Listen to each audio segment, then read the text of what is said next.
Voici Wanga Samuel, agent de la police municipale de la commune de Yaoundé 2, qui a été agressé hier en plein exercice de ses fonctions. Je voulais vous rassurer que j'ai été victime d'une agression d'un groupe de mototaxis. Hier, date de 21/2025, au niveau de la sous-préfecture Tchinga. Je voulais rassurer aux uns et aux autres que je me porte bien. Je suis vivant, je ne suis pas encore mort. Au moment où ils sont arrivés, tous mes gars étaient en déplacement. J'étais là. Le moment où je traverse pour aller voir la police, ils m'ont déjà attaqué avec les cailloux, les gourdins, avec la latte déjà au niveau de nuque. C'est là où je m'évanouis au sol. Je suis retrouvé à l'hôpital inconscient. C'est quand je me réveille, je vois que je suis à l'hôpital. Je ne connais même plus comment ça s'est passé après, comment je me suis retrouvé à l'hôpital.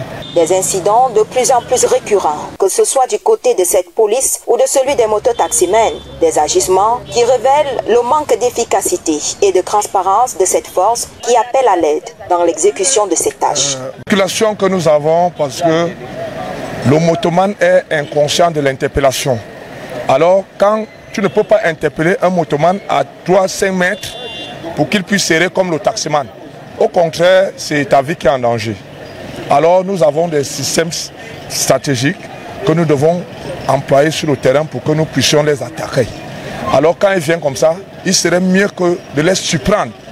Riser en fait de tout le monde, que ce soit la population, que ce soit de n'importe qui. Voilà. Et pourtant nous essayons tout simplement de mettre de l'ordre dans le secteur moto. Nous ne sommes pas les ennemis des mototaximens, mais nous amenons tout simplement pour qu'il y ait un petit ordre dans la ville, parce que nous avons des petits recyclages, mais nous voulons que nos responsables essayent de mettre en pratique, de nous envoyer dans notre centre de formation qui nous a été alloué, qui est, je pense, du côté de Boya. Voilà. Donc, la police municipale opère dans un contexte difficile, marqué par une urbanisation galopante et des ressources limitées. Des solutions sont préconisées pour endiguer ces difficultés. Le problème, c'est la transparence sur les deux personnalités. Les agents de la commune doivent rassurer les motomans et les syndicats de moto doivent également s'organiser et avoir des benskinners responsables. J'ai proposé la solution Sikos Motor, qui est une solution très pratique pour les acteurs de ce secteur d'activité.